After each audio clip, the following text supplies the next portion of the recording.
தப்பு. என்ன தப்பு பேசிட்டு இருக்கல, வந்ததும் இல்லாம என் மச்சான் விட்டு ஆளை டோப் பண்ணிருக்கேன். அப்செட்டா இருக்க. நான் யாருன்னு தெரியாது உங்களுக்கு.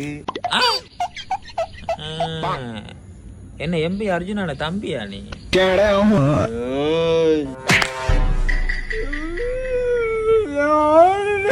சரி அண்ணன் பேசுறான்.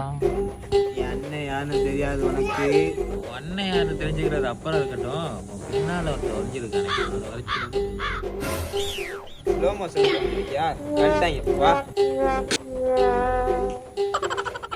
தம்பி மேல கைய வச்சது என்றாது என்ன? அண்ணா வருவானா? அக்கா வந்திருக்கட்டும்.